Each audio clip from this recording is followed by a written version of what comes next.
Hey everybody, welcome back to another episode of the Gila Monster Rides. Today, as you can see, we're in an actual shop, not just my driveway, and we're going to be putting the 410 big bore kit in Francine, the Classic 350. We're going to try to get this all done in the next couple hours, hopefully, and get this thing buttoned back up. I'm probably actually going to split this into 3 or 4 episodes because I don't want to just put out an hour video and bore everybody. I'm going to try to make it into a little bit more bite-sized episodes. But I do want to mention that we are bringing a new sponsor onto the show. I was contacted a few weeks ago, about a month ago, from Mark Young of Clovis Lubricants.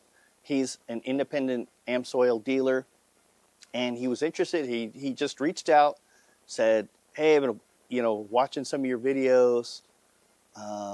We ended up talking on the phone, and he wanted to support the channel and help me out with the big bore build. So he actually sent me out a nice big box of products that we're going to use on the Classic 350 to get the engine back together, do an oil change, all of that stuff." And when Mark first contacted me, I didn't respond immediately. I reached out to a couple people.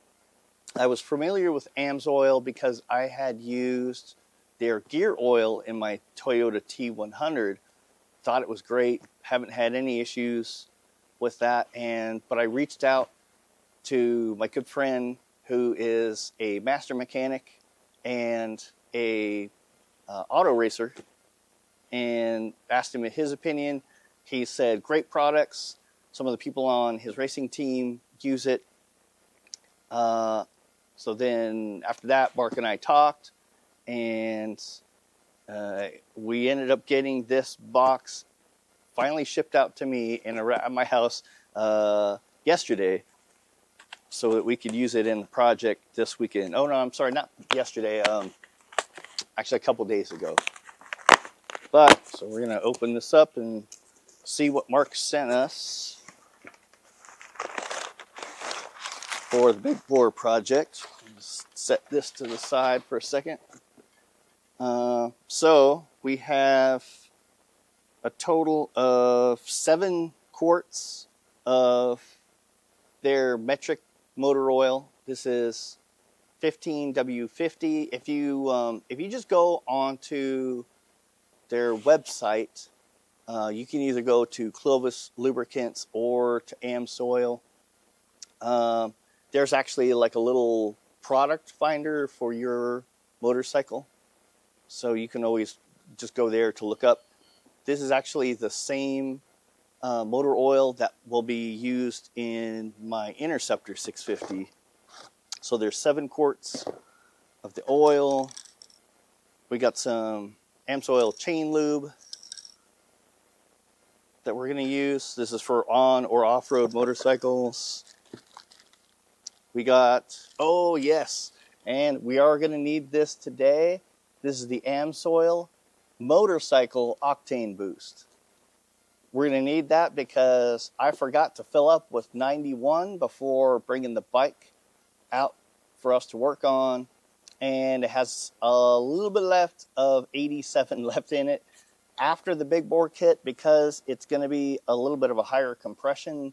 With the 2 big bore kits you want to at least use 91. The 410 kit is a little bit less compression than the 500 kit.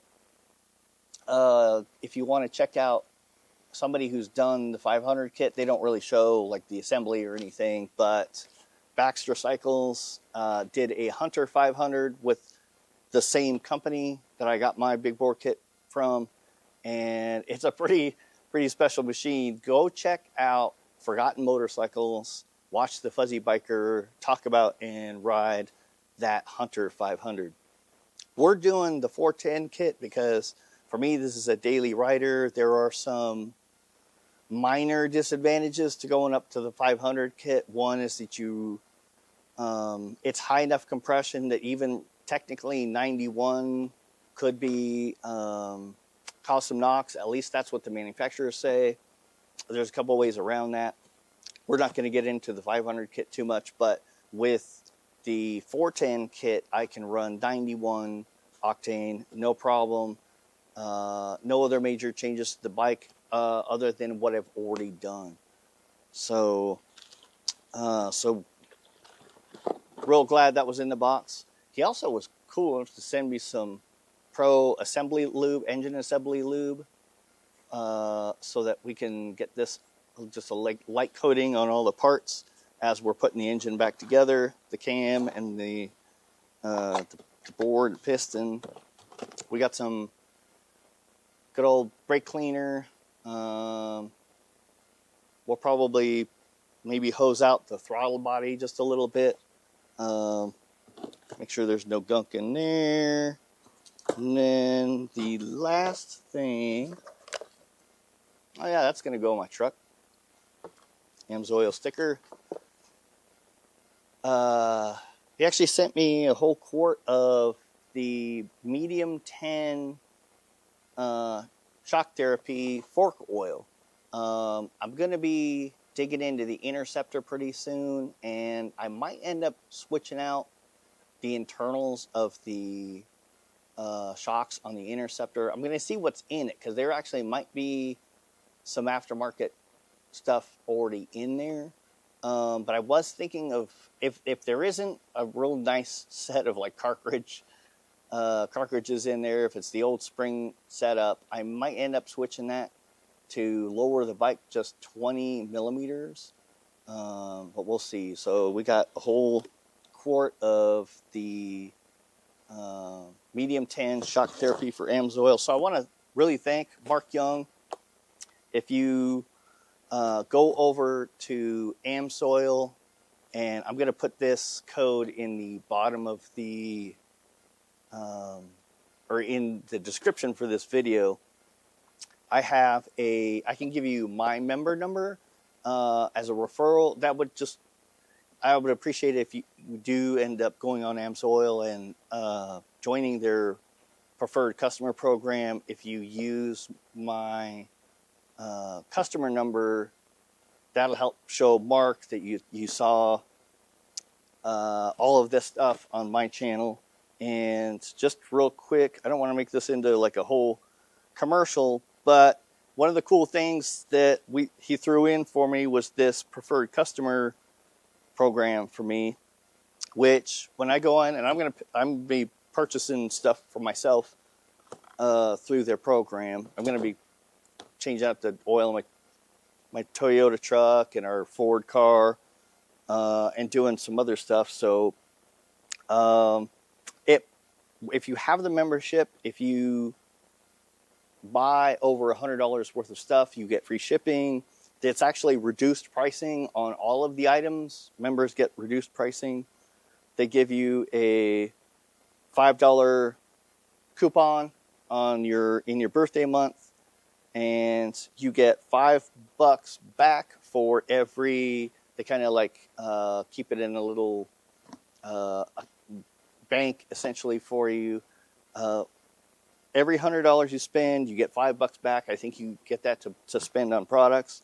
And if you are the type, like you've got a racing team, or you just, have multiple vehicles, if you do end up spending $500 or more in a year, you get your free membership renewal. And the membership is only $20 per year. If you just want to try it out, they do have a $10 for 6 months. That seems like a really good deal.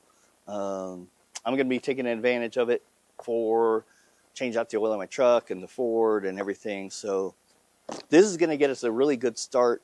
I think we have enough to do an oil change today, and my first oil change after the big bore. Basically, we're resetting the clock in a sense on this bike, where we're going to want to do the first service again after the big bore starts breaking in. I think I talked to Mark about this. He thinks that really, technically, all the parts should be broken back in within 100 miles. I'm probably going to wait to maybe 400 miles, do another oil change again, see what that looks like, and go on from there. I'm probably going to have the bike in a break-in period where I don't really rev it too high, probably for I would say I'm going to shoot for 1,500 miles. I'm going to do some kind of longer afternoon rides, do a bunch of those, go back and forth to work on slower roads and stuff like that, just to break that engine back in nice and easy. Okay, so let me set the AMSOIL aside and we'll get started. All right, so components. The big bore kit just consists of our new cylinder. This is a genuine Royal Enfield cylinder that's been bored out to whatever the diameter is. We're actually going to check this real quick here in a minute. Himalayan piston, genuine Himalayan piston, and new piston rings. So we'll be using those.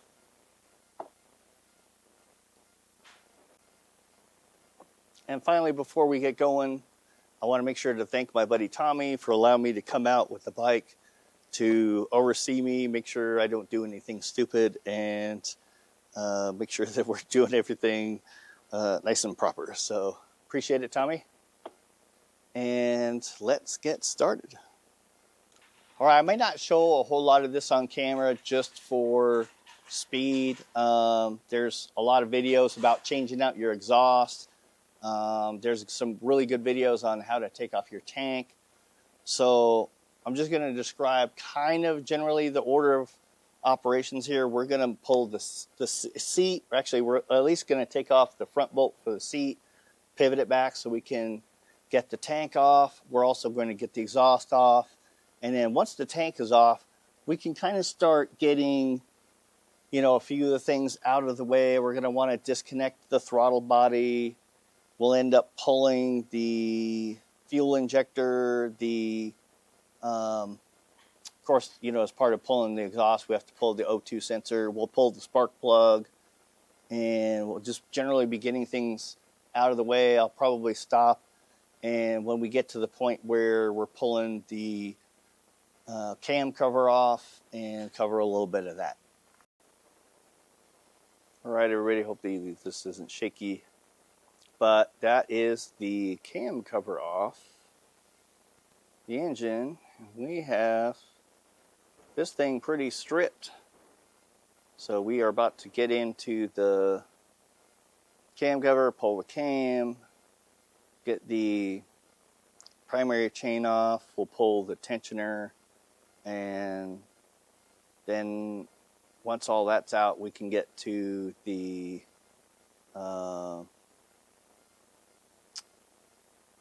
four bolts that are holding all of this that go into the block there. So we're going to get to that next.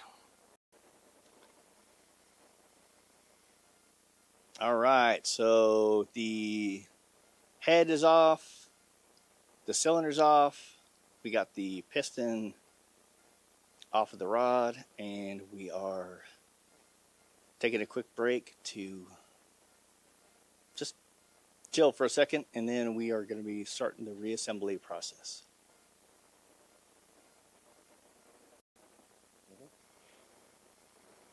So here we have our Himalayan piston, and we've put on the new rings. There's a total of 5. There's 2 thin rings, and in between the thin rings you have your oil ring. These 3 complete your oil ring. You have 2 other piston rings, your wiper. Oh yeah, and then the top is the compression ring. We are just going to use a little thin layer of the AMSOIL assembly lube on those guys. Oops. We're gonna need some scissors. Hold on a second.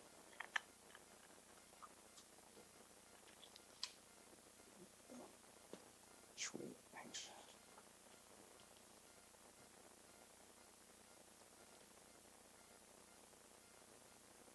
We're going through. Oh, there we go. Yeah, it worked. Thanks. Okay.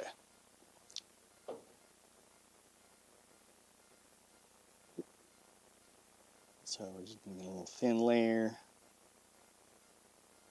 Put that. Oh my God.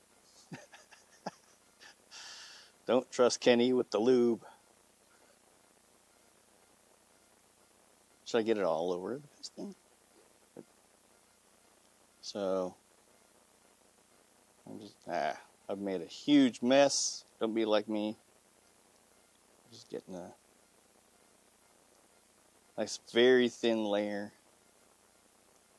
Right, it's kind of gummy, or not gummy. Probably, yeah. There's some tackiness to it. So that should be good for our piston, and we'll be back to show that the piston on the rod. All right, everybody, we're at the stage where we have the piston in, the cylinder on, the head back on.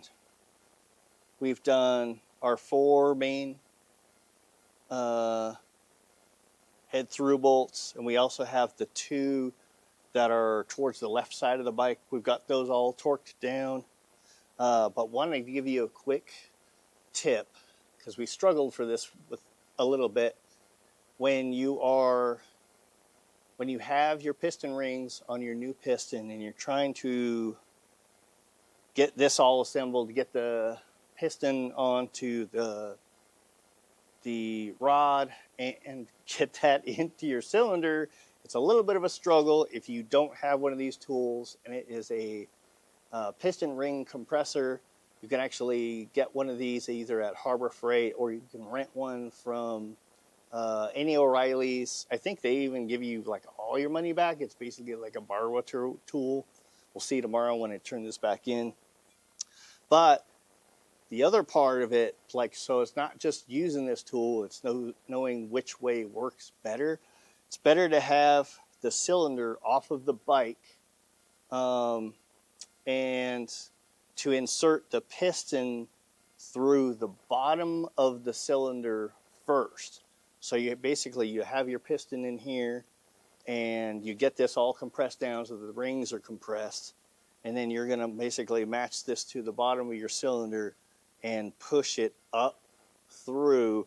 And you want to make sure on your piston there's an exhaust side, and the bottom will say generally like not the bore, but the capacity. So on this piston, for instance, on the back side of the piston, it says 410. And on the front, it has a little EX for exhaust, because that's where our exhaust port is. And so you're going to push the piston up into the cylinders. That way the rings pop through first. We originally tried doing it piston down into the cylinder, and we kept catching the oil ring almost every single time. And it worked better, much, much better, going the other way around by inserting the piston from the bottom of the cylinder. And then we just left just enough out so that we could get the piston onto the rod and put in the wrist pin and then get that secured. And so that's what we've done. We've got basically all this back together now. We just need to get our cam in. We're going to get it to top dead center. And we're going about this in a little bit of a roundabout way because I forgot the little triangular tool that I got from Hitchcock's, and the indicator, or I'm sorry, the crank shaft pin that you can stick on the other side. They didn't want to remove this right hand cover. So what we're going to do is we're actually going to go through, we're going to use a bore camera and go through the spark plug hole to get a look at that piston and make sure it's top dead center. get this kind of locked down and go from there. All right, so a little catch up on what we've done since you saw the little bit of the bore camera. We got the engine to top dead center through the inspection port area, or the crank. We got the cam in, timed, got the cam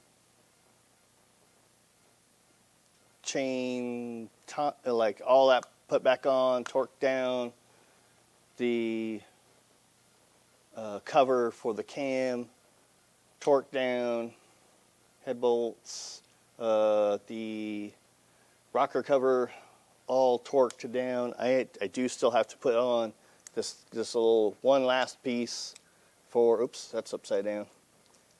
So that's going to go there in the engine. That's the last piece to bolt onto the engine, although I do have to put in this sensor again right here. I'm going to pre-wind that. As a part of double checking, since we didn't have the tool, that little triangular tool from Hitchcock's, what we did was we got the cam and the cam sprocket straight up and down, and we verified with the bore camera. We go down through the spark plug hole and we verified top dead center, moving the piston up and down till we got the perfect top dead center on the piston and the cam. So that should be really good. Then we got everything torqued down.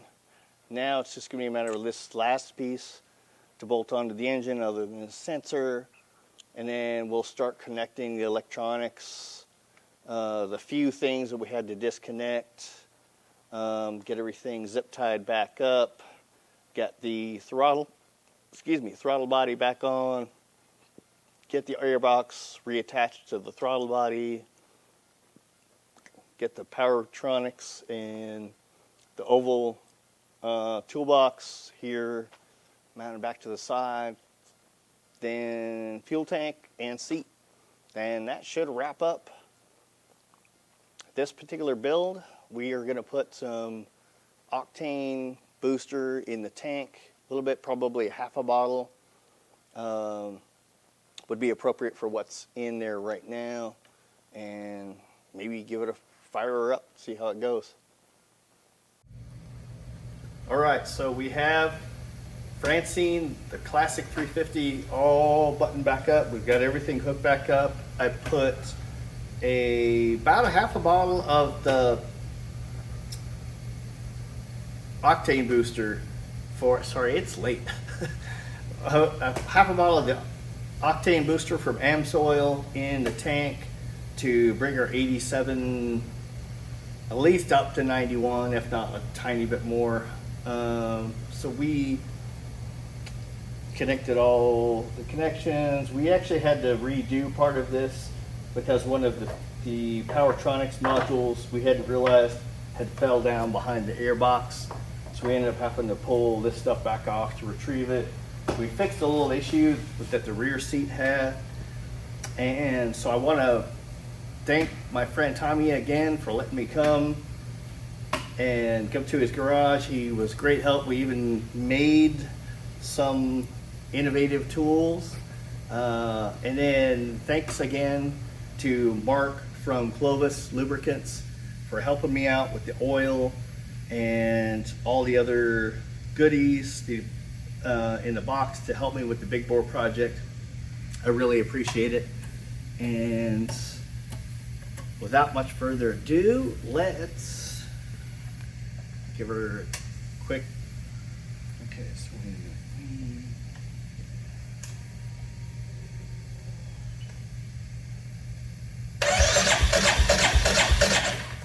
oh, you know what, kickstand's down.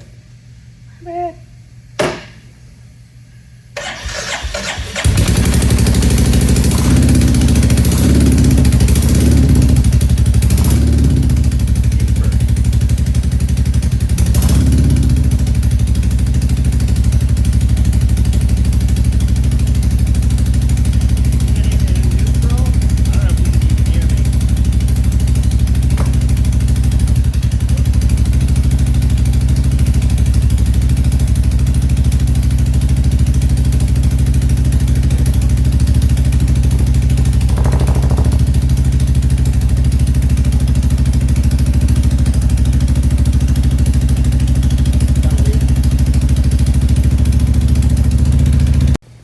right, so in the startup, we realized we have a little bit of an exhaust leak at the header.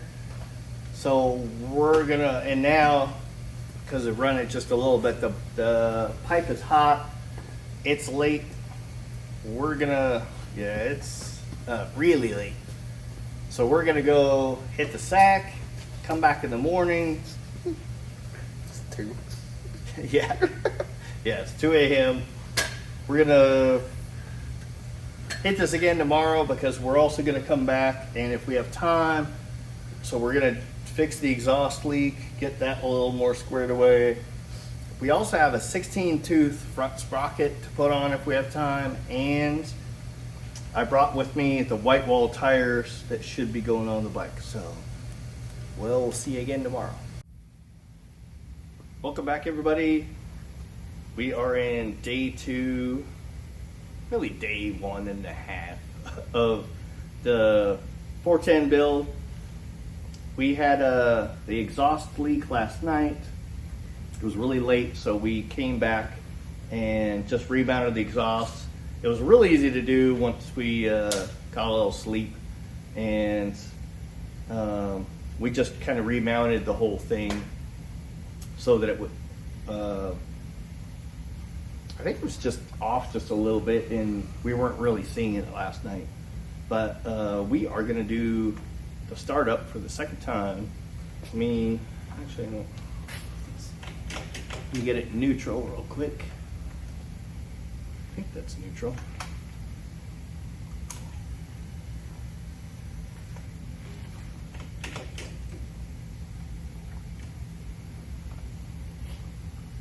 Kickstands up.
Alright guys, I am letting the bike run for, I'm looking at the rear wheel.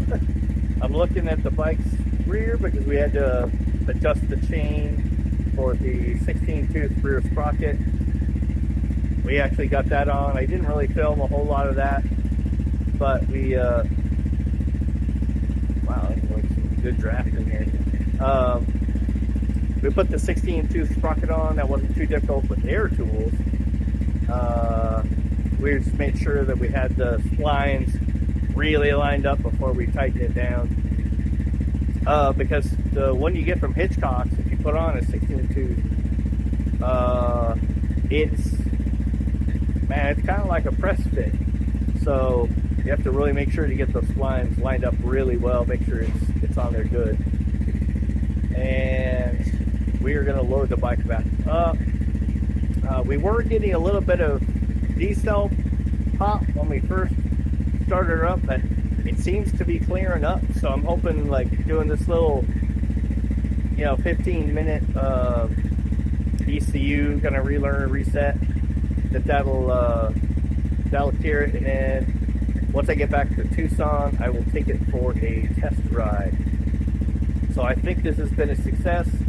Huge thanks to my friend Tommy, and huge thanks to AMSoil, and specifically Mark, who helped supply some of the things that we used in this build. I'm going to be doing a break-in oil change, probably about 300 miles. I'm going to ride this around very gently until then, and then past like 300 to 500 miles. I'm going to start kicking it up a little bit. But I'm probably not going to be really giving it the revs until probably after 600-700 miles. So hope that goes well, and I hope you enjoyed these videos. We'll see. I'm going to film some stuff to kind of put here and there. You'll probably catch some of that stuff, some intros to the videos to see how I chop these up. I don't know. I'm going to try to keep these episodes to like down to 15 minutes, so it's a little more digestible. Anyway, please hit the like button, the subscribe button. If you would, it's free for you. It means the world to me. We'll catch you later.